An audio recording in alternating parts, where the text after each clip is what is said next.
son graduated from North Carolina. He's a Tar Heel.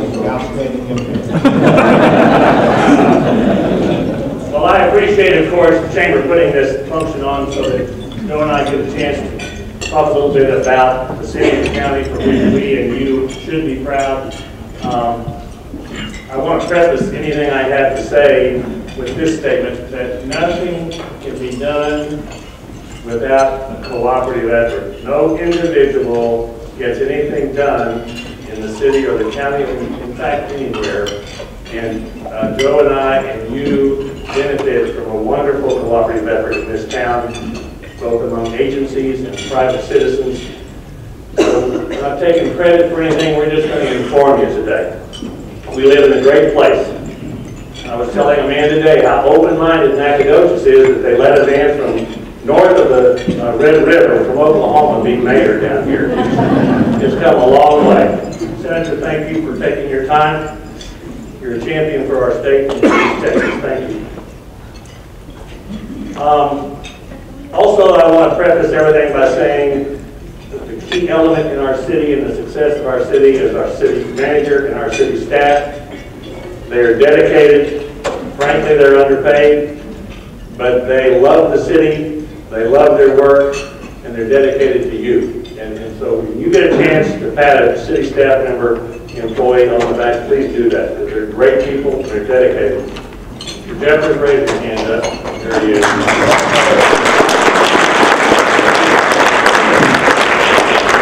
Keeps me out of trouble. Quick note on the lake. You all, I know, we've all been thrilled with the unexpected rain through December, January, February. Our lake level as of yesterday is up to 3.7 feet below normal. You know, it was as much as 12 or 13 feet below normal. So, yes, I worked real hard. Joe and I have been out there dancing in the moonlight today trying to get this to happen. But we have the same amount of water we had this time last year, so we have made up all that we lost during the summer. The city is now actively refurbishing 3 wells, and we will begin drilling 4 new wells, so that should this occasion arise again, this drought issue, we will be independent even of our lake, that we can survive with our wells. I think that's what's happened in our community and across the state. The annual drought has made everybody more aware of water, and it's a very important thing. I congratulate citizens for all you've done, maybe not watering quite as much. I would tell some of you can bathe more than once every other day. But thank you, and I think we're in good shape there. Always a quick mention, city finances. As you may know, our city is always has a close budget because, frankly, our income doesn't change much. Property taxes stay about the same. We are blessed recently with elevating sales tax, which gives us a little more revenue, but we work very hard at saving your tax money. One of the things we're doing, consolidating our workforce, blending departments, cutting down as we can on some salaries and benefits by just getting smaller and tighter and better organized. As I said, sales tax is up. We are very active in consolidated buying, cooperative buying, and a department of the city that joins forces with other departments and other departments in other cities to buy collectively, and that's saving us some money. So everything's under control. I don't think we're going to have to raise your taxes. You can't say never. Beware of the candidate that says, I'll never raise your taxes. Beware. On the economic front, I think we've enjoyed some, in a very tight economic times. The city has enjoyed some benefits from cooperative work with the Medco and the Chamber and the county and the city, SFA. We have Mass Power Train is bringing, building a facility out of the West Loop, bringing many, up to 60 high-paying jobs to our community. Legends apartment complex on Pearl, dramatic thing to see. They are here and certainly changed the property tax value on that land, city and county. And the Cooper Industries had an expansion. They had chances to go elsewhere, and they chose Nacogdoches. I'm convinced because of the efforts of all the people I've mentioned. We all went together and came up with some tax abatements. We are always eager to compete in the marketplace for new and expanded industries. It's a tough marketplace. Many want to go to the metroplex areas. It's hard to compete in our level in an area of East Texas, but we're doing a good job, I think. And don't be afraid of tax abatements. We're not writing them a check. We're not giving anything away that we have, right? When we tell them tax abatements, but it does encourage them to come to Nacogdoches. I do want to mention a couple of things that specifically that I think we can all be proud of, and the results again of cooperative action with the county, NEDCO, Chamber. We consolidated. We got these names right. Emergency Operations Center.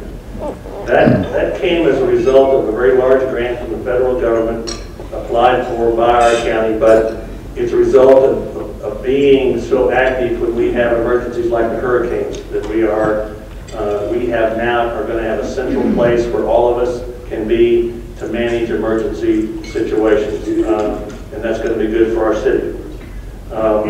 But you've heard maybe in the news about consolidated dispatch. That again you could have a program about that.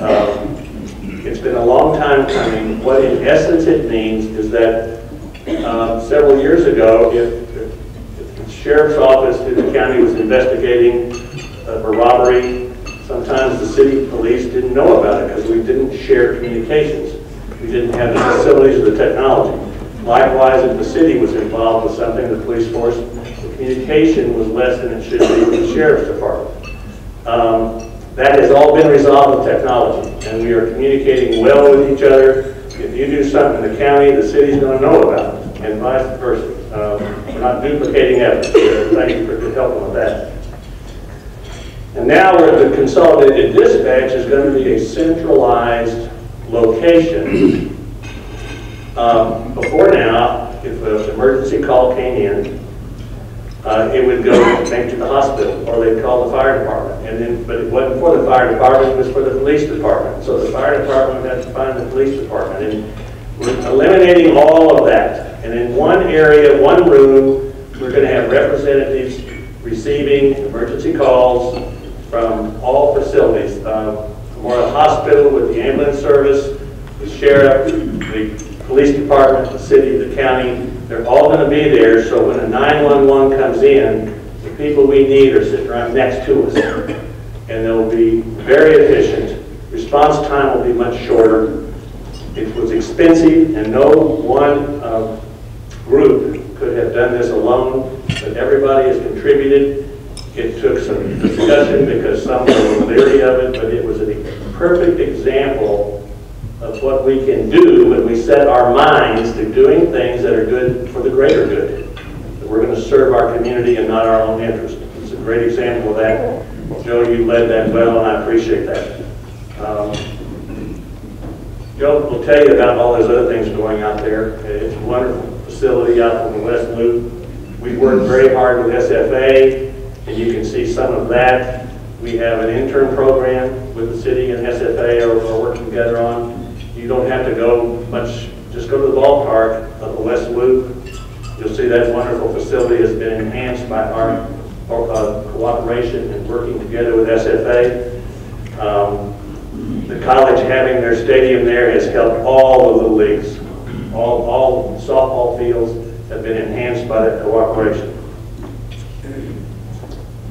Even when I ran across a group of young college girls out on the street one day, and they had their pencils out, and Sally Swearingen's class, she had been assigned, they'd assigned those girls to doing a study at downtown development and contacting property owners and designing downtown improvements. And so even in that sense, they're incorporating the student body to help us in our future planning, and that's a wonderful thing, I think. I don't have, I don't think this is the wrong thing to say. When I came in 1975, there was a sense of town and gown. But over time, not anything I've done, but just over time, that has been eliminated. It is a group of people with common goals, common ideas, for the greater good, working together, and SFA is a tremendous part of that. Another thing you're going to be hearing more about, and it's going to take some time to get our ideas changed, the public-private cooperation, public-private endeavors, because there are no more earmarks. We receive less money, grants, etc. from the federal government. Of course, the state has their issues, so we're going to have to, we have a limited income that I told you about. So we're going to have to join forces, and I encourage citizens groups, if they see a need that's not being met, you need to get together, organize your thoughts, have a plan, have a budget, bring it to the table. You can call the city manager or me, we'll have a meeting and you can present this to us and say, this is what we'd like to get accomplished. And here's our budget and here's what we need from the city. We need some money, or we need some equipment, or we need, and I want to encourage much, much more of that. And you'll see evidence of that sometimes with the master gardeners. If you watch that garden develop down there on the corner of Main and University, those folks are just out there doing it because they love it and they love the city. Gwendolyn, Jim's wife, is down there often. She doesn't always look this fresh. Often she's down there with a shovel or a hoe. But that's good. You're going to see more and more of that. Our proposed waterworks, our proposed aquatic park, is going to have to be done with both public and private cooperation. And we're getting people involved with that, and I'm finding the public readily willing to get involved. I do ask, I will tell a quick story. I learned this from a senator. He doesn't remember, I'm sure. But this is how it works. I went to him early when I was mayor and sort of full of myself and worried about water. And I went to his office and was talking about how the big problems of water might be, and these things are going to go on. And he listened very patiently, and he reminded me that he was a senator now. He had been a mayor, he understood. But he asked me, well, tell me the problem and give me your solution. What? That's why I came to see him. You tell me, Senator. That's not how it works. He was very kind, but he said, Mayor, you need to identify the needs in your city, and you need to come up with a viable plan and come tell me how I can help you.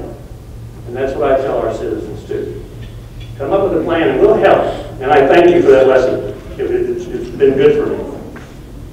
You can look forward to some things. I-69. Most of us will live to see it, not all of us. Many will.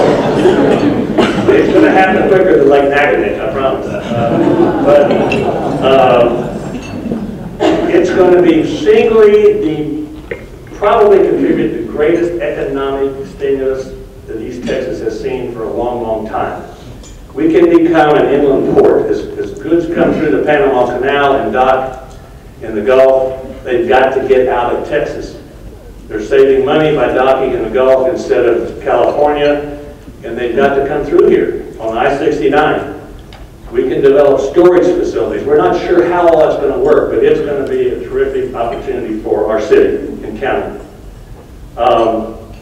You might be interested in this. One of the things the city's doing for financial reasons and for just innovation, we are studying compressed natural gas for our large vehicles. Save a lot of money, on wear and tear on the vehicles. The county is going to see if we can't form a partnership for the expenses. We've talked to NISD. They've had a bad experience years ago because the technology wasn't as good as it is now. But that's going to be an exciting thing for us to get that started. South 59, we have gotten, I hate to say this, TxDOT has said we are interested, we are concerned, we have some funds to alleviate that jam up of traffic south of the on 59. in the evenings. It's a real problem. There are two plans on the table. One is much more expensive.